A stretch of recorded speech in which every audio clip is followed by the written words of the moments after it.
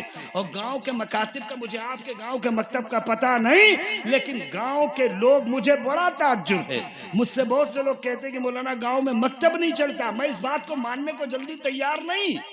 گاؤں میں ایک مسلمان کے گھر عقیقے کی بھی دعوتیں ہوتی ہیں، ختنے کی بھی دعوتیں ہوتی ہیں، شادی کی بھی دعوتیں ہوتی ہیں، ولیمے کی بھی دعوتیں ہوتی ہیں. اور اب تو مسلمان بہت ترقی کر گیا، اب تو سارے ہی برتھ ڈے منتے ہیں. اور برتھ ڈے تو من ہی رہے تھے، اب میاں بیوی کی سالانہ شادی کی تاریخ اینیورسری بھی منائی جا رہی ہے جم کر کے. قاری محمد شرافت صاحب دامت برکاتہم تشریف لے آئے ہیں، اور ظاہر سی بات ہے کہ ہندوستان نہیں بلکہ عالمی سطح کے بہت زبردست شاعر ہیں. اور جتنا زبردست کلام اس وقت قاری شرافت صاحب پڑھ رہے ہیں، یہ اس میں کوئی شک نہیں کہ آپ کو اللہ رب العزت نے اس کم عمری میں بہت مقبولیت اور شہرت دی ہے. فخر کی بات ہے کہ ہمارے علاقے کے ہیں. ہم آپ سے بار بار کہتے ہیں کہ ان کی قدر کی جائے. یہ پڑھنے کی بات آئی تھی کہ ہم سے پہلے پڑھ دیں یا حضرت سے پہلے پڑھ دیں، تو میں نے کہا جب بھی قاری صاحب کو وقت دیجئے گا کم سے کم 1 گھنٹے کا وقت دیجئے. آپ ان کا کلام سنیں، آپ ان کی بات سنیں. کچھ کہنے آئے ہیں، کچھ کہیں گے آپ سے، وقت دیجئے. چاہے مجھ سے پہلے پڑھوا دیجئے، چاہے مجھ سے بعد میں پڑھوا دیجئے. مشورہ آپ کا، کیونکہ مجھے تو قاری صاحب سے بے پناہ تعلق ہے.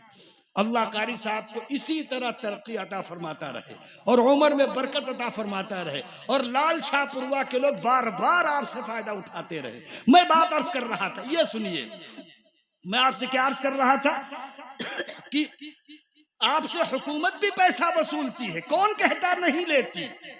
آپ سے مدارس بھی پیسہ لیتے ہیں، لیکن آپ دل پہ ہاتھ رکھ کے بتائیے، ہندوستان بھر کے ڈاکٹروں کے بڑے بڑے اسکول، وکیلوں کے بڑے بڑے اسکول، انجینئروں کے بڑے بڑے اسکول، وہ کون ہمت رکھتے تھے جو بغیر کسی فیس کے، بغیر کسی انتظام کے کوئی بڑا ڈاکٹر لال شاہ پروا میں پیدا کر کے بھیج دیے ہوتے، وکیل بھیج دیے ہوتے کہ بھائی یہ ڈاکٹر MBBS MD ہے، MS ہے، لے جاؤ اور لال شاہ پروا والے جم کے فائدہ اٹھاؤ.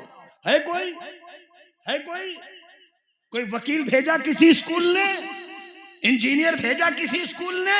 لیکن قربان جاؤ ان مدرسوں پر، دارالعلوم دیوبند پر، ندوۃ العلماء پر، اور بڑے بڑے مدرسوں پر اور چھوٹے چھوٹے مدرسوں پر. تم نے ایک ایسا بچہ مدرسے کو دیا جس کو عربی میں کچھ نہیں آتا تھا، اور آنا بھی کیا چاہیے تھا، ہمارے گاؤں کی زبان ہی اردو ہے، اور اردو سے بھی جو کچھ ہے وہ سب آپ کو معلوم ہے.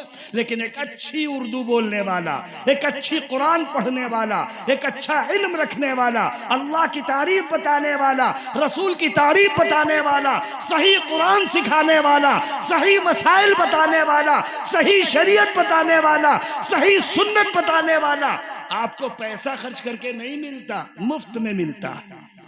کس مفتی کے لیے آپ نے پیسہ خرچ کیا؟ کس قاری کے لیے آپ نے پیسہ خرچ کیا؟ جتنے یہاں علماء بیٹھے ہیں آپ بتائیے، لال شاہ پروا والے بتائیں کہ ہم کو 1 لاکھ روپیہ خرچ کرنا پڑا تب جا کر کہیں قاری افضل صاحب بن پائے؟ بتائے کوئی؟ ہاں، ایک MBBS ڈاکٹر لے کے آؤ گے تو پتا چلا 2 کروڑ پڑھائی میں لگائے تھے تب یہ پڑھ کے آئے ہیں.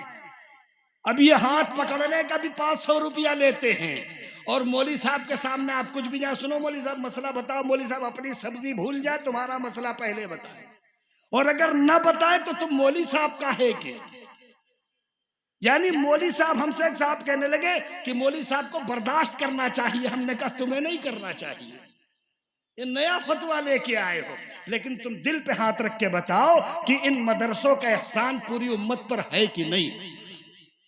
اور دل سچ تم کو ایک بات عرض کیے دے رہا، دل کے دروازوں سے اس بات کو سن لو اور سمجھ لو، جس دن یہ علماء تمہارے درمیان نہیں ہوں گے تمہاری زندگی جانور سے بدتر ہوگی، اس میں کوئی شک نہیں.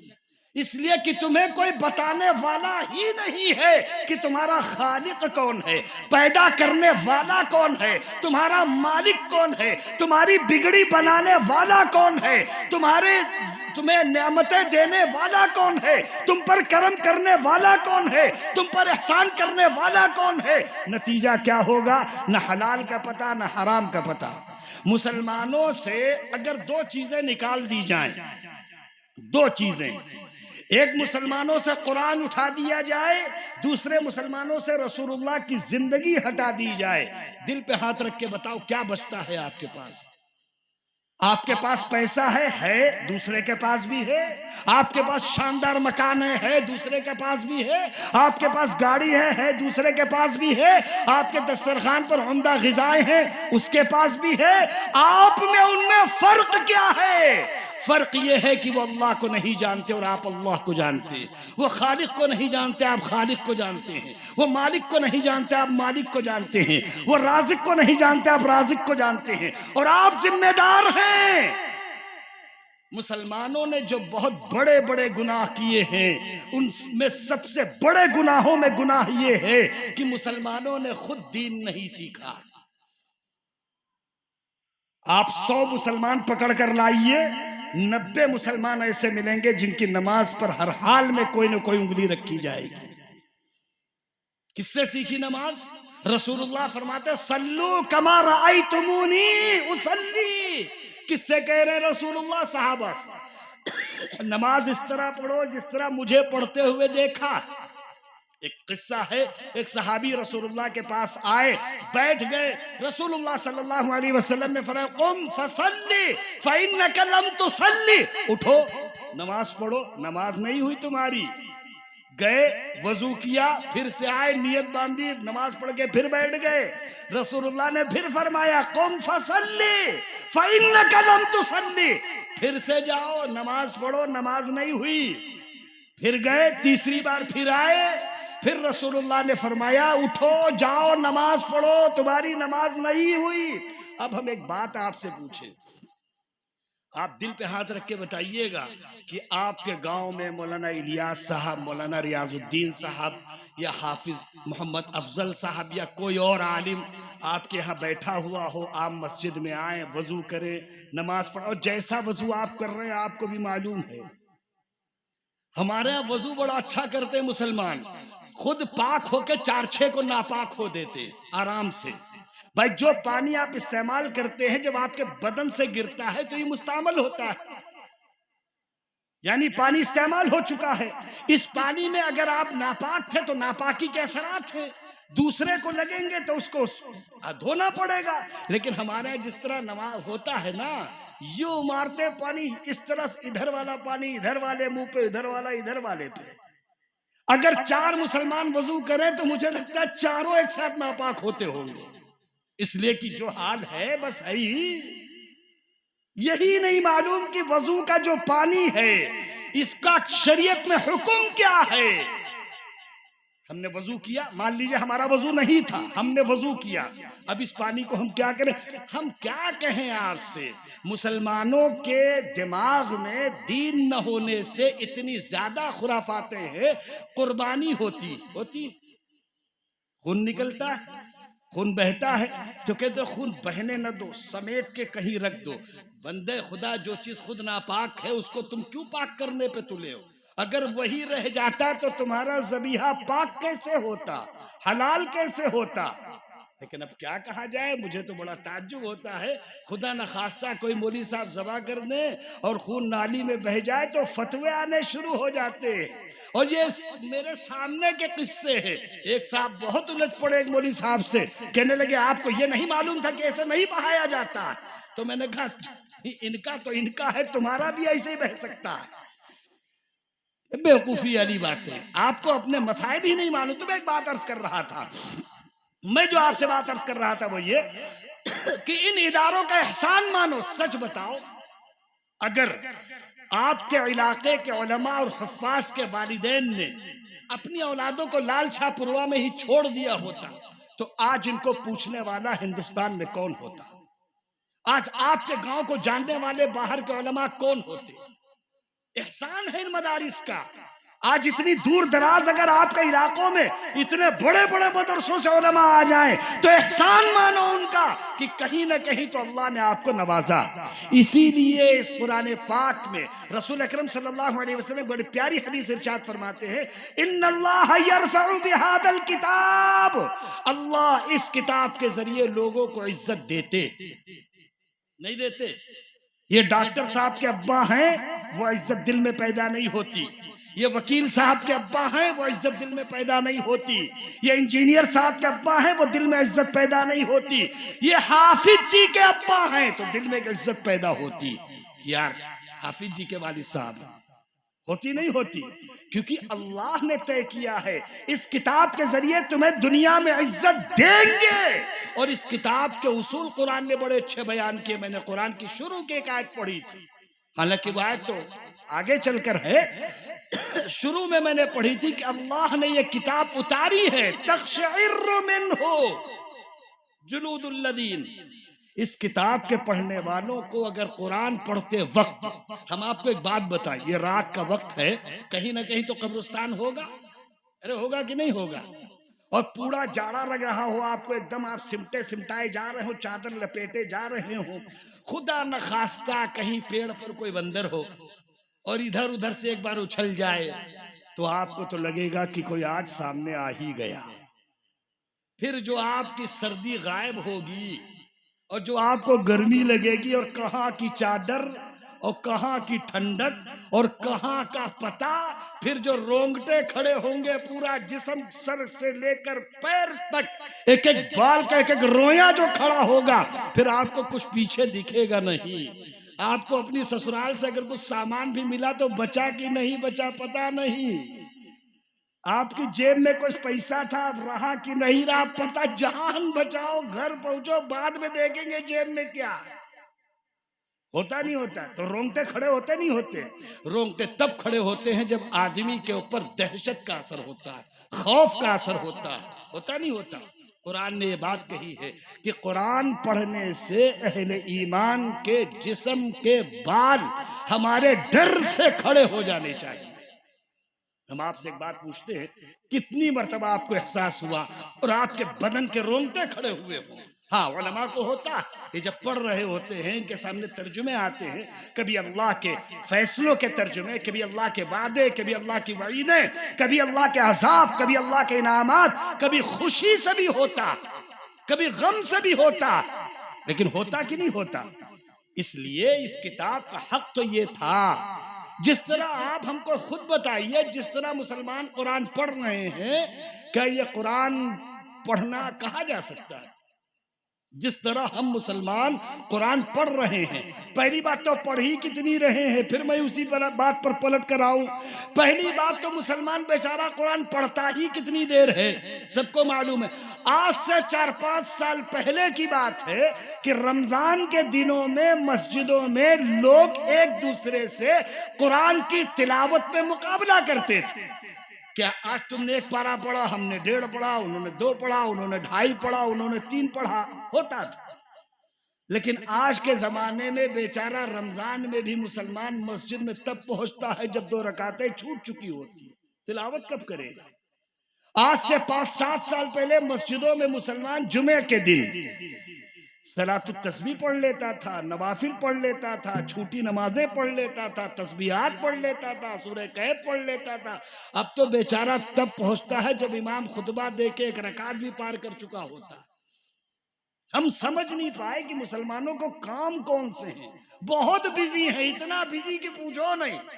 بہت, پوری دنیا یہی چلائے دے رہے ہیں, اگر یہ نہ رہے تو دنیا شاید رک جائے.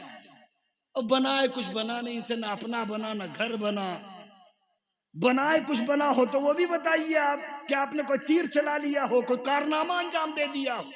یاد رکھیے مسلمانوں کے سب سے بڑے ظلم, مسلمانوں کی سب سے بڑی زیادتی اپنے اوپر, دوسرے کے اوپر کی بات نہیں کرتا میں, اپنے اوپر یہ ہے کہ آپ اپنے اللہ کے بارے میں ہی نہیں جانتے, آپ اپنے مالک کے بارے میں نہیں جانتے, آپ اپنے رسول کے بارے میں نہیں جانتے, آپ اللہ کی کتاب کے بارے میں نہیں جانتے, آپ اللہ کی شریعت کے بارے میں نہیں جانتے, آپ اللہ کے رسول کی سنت کے بارے میں نہیں جانتے.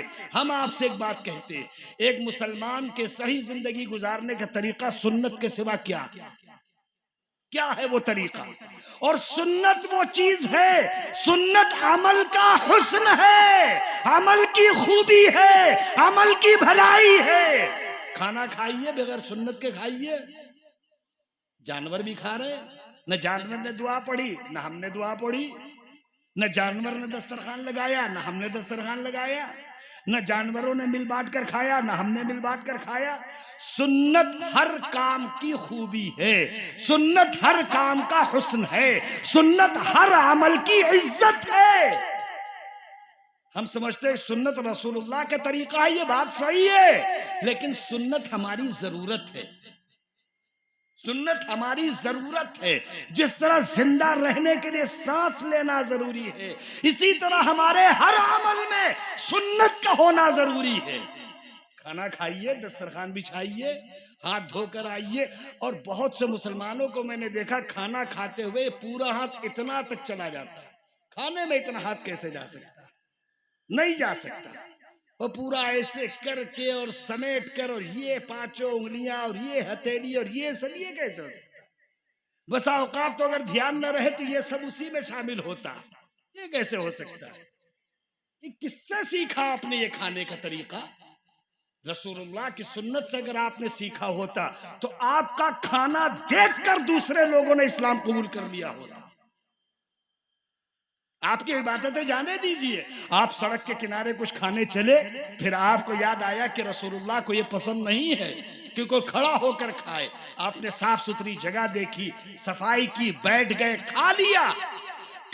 دیکھنے والے کو بھی لگے گا کہ یار اس کو انسان کہتے ہیں، یار جانور کی طرح کہیں بھی تھوڑی کھڑا ہو کے کھایا جا سکتا، یہ تو جانور کا کام ہے۔ چلتا جا رہا تھا، ایک دم سے رکا، تھوڑا سا منہ ادھر مارا، پھر چل دیا، پھر تھوڑا چلا آگے، پھر منہ مارا، ادھر مارا، ادھر چل دیا۔ ہم مسلمانوں کا بھی بیچاروں کا یہی حال ہے، ادھر رکے اس ٹھیلے پہ، ادھر رکے اس دکان پہ، ادھر رکے، کہیں بھی کچھ مار دیا۔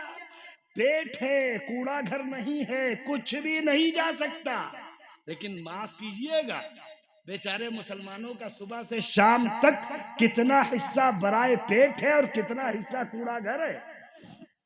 کتنی چیزیں ہمارے منہ میں جا رہی ہیں جن کو غذا کہیں۔ ایک بڑی عجیب بات ہم آپ کو بتائیں، ایک صاحب سے، ایک بڑے عالم سے، حضرت مولانا مفتی توحید عالم صاحب دامت برکاتہ العالیہ تشریف لا رہے ہیں، اللہ آپ کی عمر میں برکت عطا فرمائے۔ بہت بڑی علمی دینی دستگاہ جامعہ راستہ بنا دیں بھائی۔ حضرت والا تشریف لا چکے ہیں، استاذ مکرم، مہمان مکرم ہم سب کے درمیان میں تشریف لا چکے ہیں۔ بہت دور دراز کا سفر ہے، 400-450 کلومیٹر کا سفر، پڑھانا، پڑھا کے نکلنا، نکل کے واپس جا کے مطالعہ کرنا، پھر پڑھانا، بہت بڑی بات ہے۔ اور حدیث کا علم پڑھانا یہ کوئی معمولی بات نہیں ہے۔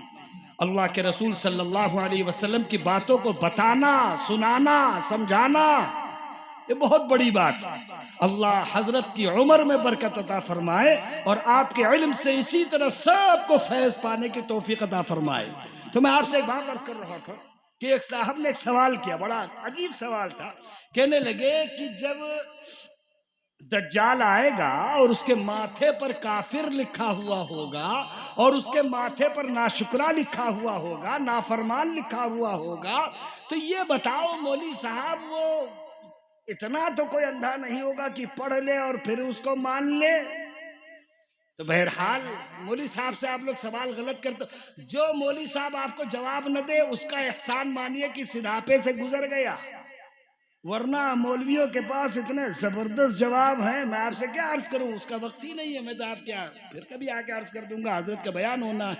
تو کہنے لگے کہ تم عقل کے مارے دن بھر تو تمہارے سامنے یہی سب ہوتا ہے، بیڑی کی ڈبی سے لے کر سگریٹ کی ڈبی پر حکومت چھپواتی ہے، کھاؤ گے تو مرو گے، پیو گے تو مرو گے۔ پہلے اتنا ہی چھپتا تھا، اب تو فوٹو چھاپنی پڑتی ہے کینسر کی، نہیں چھپتا، تب بھی لوگ خریدتے کہ نہیں خریدتے؟ سیدھی سی بات ہے، دجال آئے گا، اس کے بھی ماننے والے جانتے ہیں دجال ہے، پھر بھی مانیں گے۔ اب اللہ کا شکر ادا کرو کہ ایسے عذاب سے اللہ پوری امت کی حفاظت فرمائے۔ تو میں آپ سے عرض کر رہا تھا کہ لال شاہ پوروا، اس میں ماشاءاللہ آپ حضرات تشریف فرما ہے، بڑا خوبصورت جلسہ سیرت النبی، اصلاح معاشرہ۔ سیرت النبی کی بنیاد سب سے نہیں ہوگی، خود سے ہوگی۔ جب تک آپ یہ طے کریں کہ سیرت النبی سب سے ہوگا تب تک آپ نے غلط طریقہ اختیار کیا. جب آپ یہ طے کرو گے سیرت النبی خود سے ہوگا. اور سیرت النبی خود سے کیا؟ ایک صحابی رسول اللہ صلی اللہ علیہ وسلم کے پاس آئے، کہنے لگے اللہ کے رسول میرے پاس پیسہ نہیں تھا، میں اپنے چچا زاد بھائی کے پاس گیا، اس نے مجھے دھتکار دیا، آج وہ غریب ہوا میں امیر ہوا، تو آپ بتائیے میں کیا سلوک کروں؟ رسول اللہ نے فرمایا اس کا سلوک اس کے ساتھ ہے، تم اس کے ساتھ اچھائی ہی کرو گے. ایک صحابی نے رسول اللہ صلی اللہ علیہ وسلم سے پوچھا ایسے ہی سوال، تو رسول اللہ نے فرمایا جس نے تمہارے ساتھ بھلائی کی، تم نے اگر اس کے ساتھ بھلائی کی تو یہ بدلہ ہوا، جس نے تمہارے ساتھ برائی کی اس کے ساتھ تم نے اچھائی کی، یہ حسن سلوک ہوا. اب ہوتا کہ ہمارے گاؤں میں کسی نے ہم کو دعوت نہیں دی تو پشتوں میں یاد رکھتے اس کی دعوت نہ کرنا اس کے گھر میں، اگر بلا لو گے تو ہم نہیں آئیں گے، یہ بھی لاٹ صاحب اتنے کہ ہم نہیں آئیں گے. رشتے توڑنا کسی زمانے میں رشتے جوڑنا مسلمانوں نے سکھایا تھا، آج کے زمانے میں رشتہ توڑنا بھی مسلمانوں نے سکھایا ہے. بھائی بھائی کے رشتے نہیں بنتے، بھائی بھتیجوں کے رشتے نہیں بنتے تو بات کی بات ہے، ماں بیٹے کے رشتے نہیں بنتے، ماں بیٹی کے رشتے نہیں بنتے. بڑے تعجب کی بات، آپ کس ماحول میں جا رہے ہیں، آپ کس طرف جا رہے ہیں، آپ دنیا میں کیا انقلاب لائیں گے یہ خود آپ کو اندازہ. اس لیے سیرت النبی، سیرت کی شروعات آپ سے ہے اور آپ ہی پر مکمل. سیرت کہیں باہر سے نہیں آتی، سیرت کوئی خریدی جانے والی چیز ہے جو نہیں آئے گی.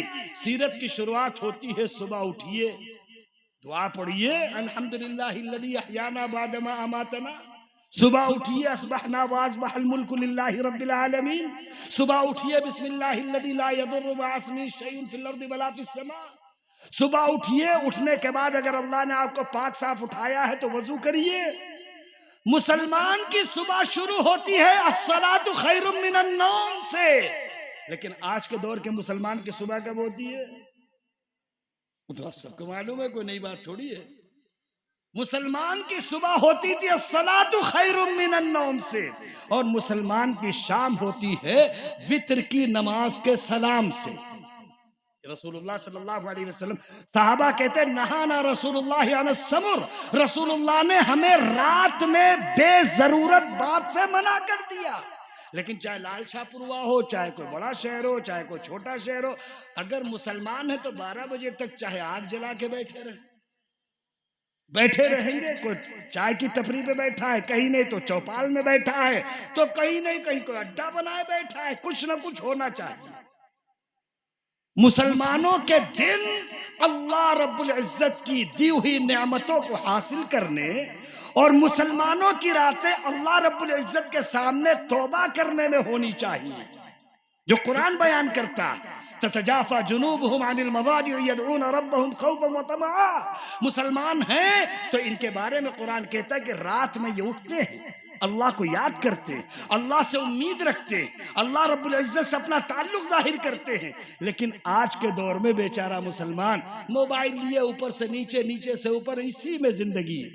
بہت سے لوگ کہتے ہیں مولانا صاحب خواب بہت برے برے آتے. جو چیزیں دیکھ دیکھ کے سو رہے ہو اس کے بعد تمہیں خواب کیا جنت کے آئیں گے، جبرائیل علیہ السلام کے آئیں گے؟ جو کچھ دیکھ دیکھ کے سو رہے ہو رات میں، جس طرح کی حرکتیں کر رہے ہو، وہ کہتے ہیں مسلمان آج کے زمانے میں بیچارے کمزور اور دبلے بہت ہیں. جو کچھ تم موبائل میں دیکھ رہے ہو اس کے بعد اپنے جسم کے باقی رہنے کی امید کرتے ہو. دن بھر تو دماغ میں گھسا ہوا ہے 24 گھنٹے. اب جو کچھ ہے وہ آپ بھی جانتے، ہم کیا کہیں آپ سے. قرآن کھول کے دیکھے ہوتے، نہ پڑھے ہوتے، اللہ کی قسم قرآن کے انوار تو آنکھوں کے ذریعے دل میں اترتے. قرآن کے الفاظ تو کم سے کم آنکھوں کے ذریعے سے تمہارے وجود میں اترتے. اگر پڑھ لیتے اللہ کی قسم قرآن کا نور تمہارے جسم میں بس جاتا. آخری بات کے طور پر بات کہہ دوں، الفاظ کا اثر ہوتا ہی ہے، بول کا اثر ہوتا ہی ہے، کلام کا اثر ہوتا ہی ہے. جتنی دیر لال شاہ پوروا میں آپ حضرات بیٹھتے ہیں، کچھ ہو یا نہ ہو، کم سے کم اتنی دیر ہماری بہنیں اور ہمارے بھائی گناہ سے بچے رہتے.